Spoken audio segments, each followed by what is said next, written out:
and an unpopular socialist president. The week where François Hollande's predecessor was cleared in a campaign financing probe, Nicolas Sarkozy and the right should be fancying their chances of revenge at the ballot box.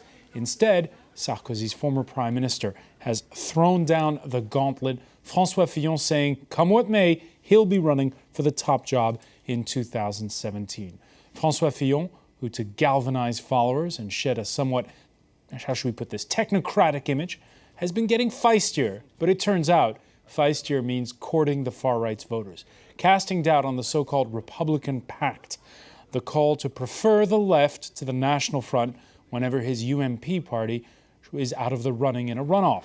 The mainstream conservatives tacking ever right after the Eurosceptic anti-immigration National Front leader Marine Le Pen garnered 16% in last year's presidential election. Le Pen, who's now threatening to sue those who call her far right. It's not just France, where the lines are increasingly blurred.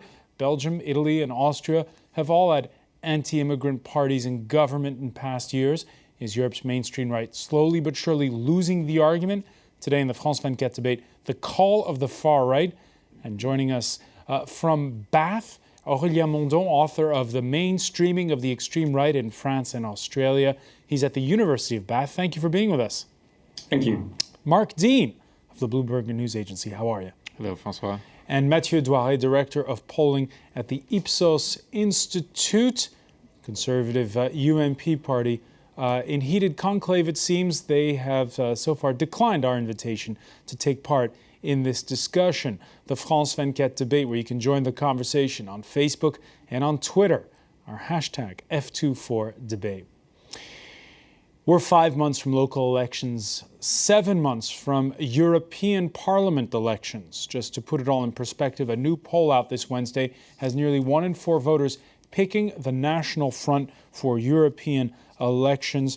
Mathieu DOIRET, that poll published for the Nouvel Observateur magazine, puts the National Front on 24%, ahead of the mainstream conservative UMP party on 22%, the Socialists on 19%. Is that what you've been finding in, as you track the run-up to those elections? We have not been for the moment, to be honest, because it's probably a little premature. But what is clearly appearing in this poll is the current situation, not necessarily the situation 7 months from now. But currently it's clear that far right is on the rise, not only in France, but in all Western Europe. And I think that the recent days' dynamic probably favored even more this rise, because currently the far right is at the center of the political debate, not merely because it did what to do in order to be at the center, but because the other ones pushed it to the center for political reasons, not very clear. The other parties sometimes have pushed the far right to the center. Explain. Yeah. François Fillon, first of all, of course, and it's been several weeks now. And now, because they are reacting to this move, the other mainstream political parties are all taking side on the issue, while there is no concrete reason why they should focus the debate on that.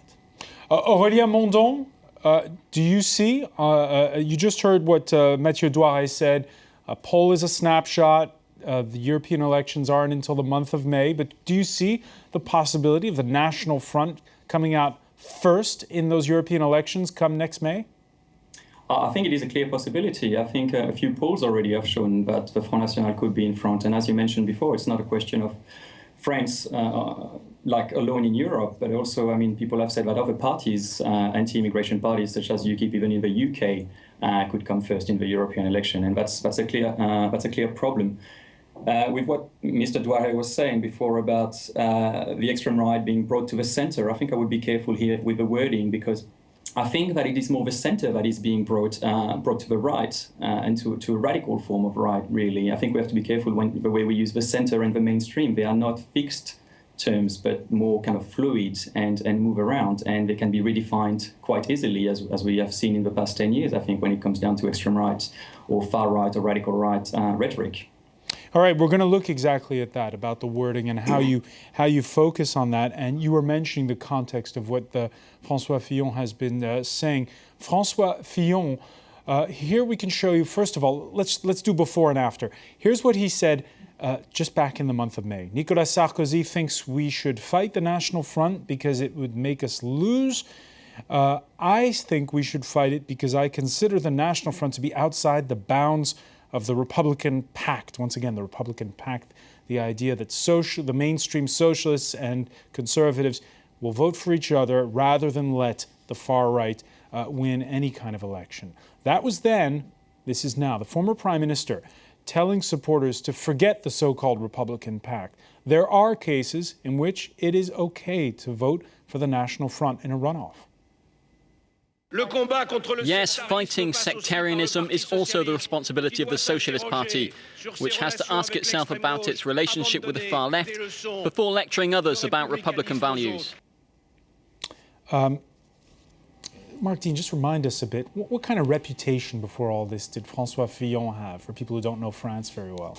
Well, Fillon was seen as the centrist or on the left of the right, right-wing UMP party, or the centrist in any case. And, I think it's important not to make too much of.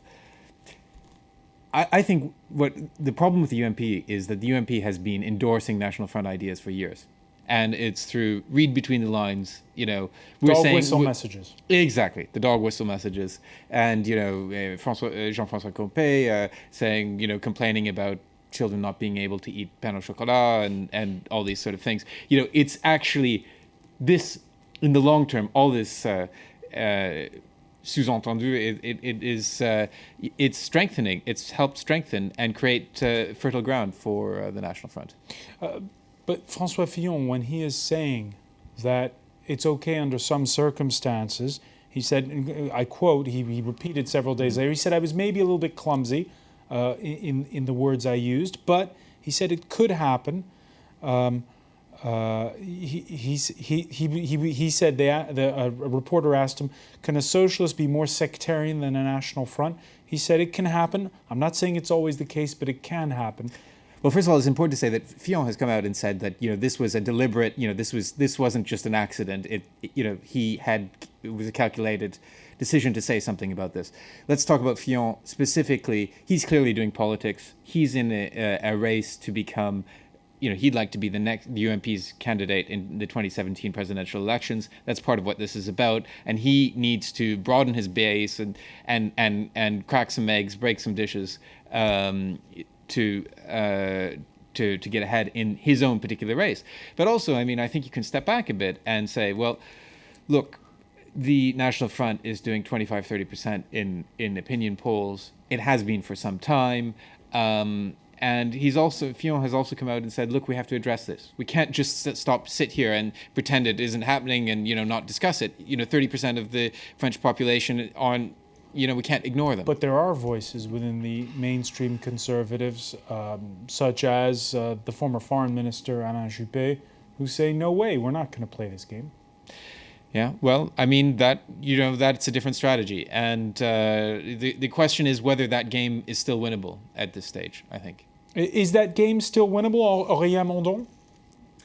Well, I think it's an interesting strategy from Fillon because he's starting very early to go towards the Front National. We're quite far away from major elections. The European elections are really second-rank elections, and as we will see, there'll be abstention, and that's probably going to boost the Front National's results. So, the next presidential elections are in 2017. I think it's really early for Fillon to strategically go towards the Front National. I think that shows something much deeper than just pure strategy. I think that shows the move of the mainstream towards the right, because it's something that, as was mentioned before, has been done for years by the UMP and has been facilitated by the Sarkozy's presidency. Sarkozy himself, of course, but also Guénaud, Guéant, and others. And I think it's this language that has become normalized. And I think this is what is really worrying, is that it's not even just a strategy, it's just a natural thing to say nowadays.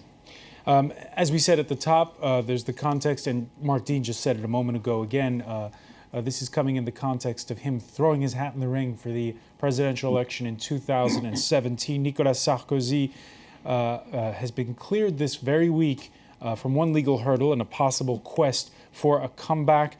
His Facebook page saying, I am innocent, after being cleared over the financing of his 2007 campaign by L'Oréal heiress Liliane Bettencourt. If Sarkozy does run, Fillon could have a hard time outflanking the former president, who back in 2010 went to the southeastern city of Grenoble after firefights had erupted with police in a working-class neighborhood. We are suffering the consequences of 50 years of immigration insufficiently regulated. The French nationality should be earned by those who can prove themselves worthy. On Twitter, and I'll get your reaction, Mathieu DOIRET, to this, Matt saying, Sarkozy probably the only politician in France who can put up a serious fight against the National Front in 2017. Yeah, because I think there are two different aspects of the so-called Republican Pact. One is to not ally with extreme parties. And from this point of view, I'm almost certain there will never be a formal alliance between mainstream parties and extremist parties. What could happen would be a major shift in the political positioning of the National Front, as happened in Italy in the 90s. But for the moment, I think we cannot really project it too close. So even though the leader of the far right says she's no longer far right, for you, she's not made her... It will take some time, I think. But on the other hand, there is one covenant which has been in place for a long time and has been very often broken in the recent years, in the past few years. A covenant about topics and words that one should not use, talking about immigration, crime, and associating both topics, for example. The way politicians address these issues is clearly changing, not only because the National Front is rising, but also because the demand exists within all constituencies. And I think this covenant is being broken by Fillon, has been broken by Sarkozy, and in a way is also broken by Valls about the Roms. So we are in a process... The Interior Minister. We'll get back to him in a moment. It is, in fact, a systemic change of the whole political landscape. There are topics that are now considered to be deemed important and must be addressed in a more plain-talking way. And that are no longer taboo. Mark D mentioned one a while ago, the leader of the mainstream UMP party, Jean-François Copé, exactly a year ago. It was the race at the time against Fillon for the UMP leadership. He had this to say at a rally in the southern city of Draguignan, where the National Front is popular. There are some areas where I can understand the frustration of some of our countrymen, fathers and mothers returning from work in the evening and learning that their kids had their pain au chocolat snatched by thugs who say no eating during Ramadan. Let's ask the expatriate in this discussion, Aurélien Mondon, when you come back to France now, do you sense a change? I don't really, and what I sense is, I mean, I feel that people are anxious, and I do. I mean, what Mr. DOIRET was saying about the polls and how people want more security and something, I think is true. I mean, people are worried, but I don't feel insecure when I go to France. When I talk to friends, when I talk to family, they don't necessarily feel insecure. And yet, when we watch TV and so on, people feel this insecurity. And I think in many ways this is related to the rise of the Front National. It's the chicken or egg question. Does the Front National rise because people want all this type of language that's used by Copé? Does it become popular because people want it, or does it become popular because it's mediatized? In 2002, when Jean-Marie Le Pen created this earthquake that so many commentators have talked about by reaching the second round of a presidential election, the Front National was stagnating. In terms of votes, the Front National had hardly grown since 1988, since the 1988 presidential elections. He got maybe a few 100,000 more votes. What happened was massive abstention and the very poor results of the mainstream parties. And yet, who got all the advertising from it? It was Jean-Marie Le Pen and the Front National. And we saw that in 2007, when the right tried to capture the Front National electorate, yes, it worked. As the tweet from Matt was saying earlier, yes, Sarkozy might do it again, but we also saw the shift to the right, and we saw what happened 10 years later, which was Marine Le Pen with 1.5 million more votes than her father's best. And I think that is the real worry here. The fact that, again, we're moving the center to the right and what the mainstream means, really. Like her father before her, Marine Le Pen, crowing that it's better to choose the original over the replica Marine Le Pen. For instance, showing tough love to migrants and asylum seekers after the Lampedusa boat disaster. Clearly, we have to set up immigration policies that are dissuasive. We have to tell them clearly that we have nothing more to offer them and that they should not come. We can't let them have an ounce of hope that tomorrow they can slip through the cracks in the system and live in France. In Lampedusa, when I went there, they were mostly young men, and most of them, believe me, wanted to come to France because France is the most attractive country in the whole of Europe for illegal immigrants. That encourages them to take incredible risks, and that ends in tragedy. When you hear statements like that one, Mark Dean, would you say she's gone mainstream? Well, I mean, everything is relative. Everything is relative. There's no longer a Holocaust denial element. There's no longer an anti-Semite aspect to the Front National, and these things are, in that sense, there is a modernization. She does chastise Islam, though. Absolutely, and she said it. She's essentially saying it there, but anti-immigration is something which is, I think, the hallmark of far-right parties across Europe. I think we can dare a joke and say that the National Front is almost the only party on Europe which is currently moving to the left of its former position, at least.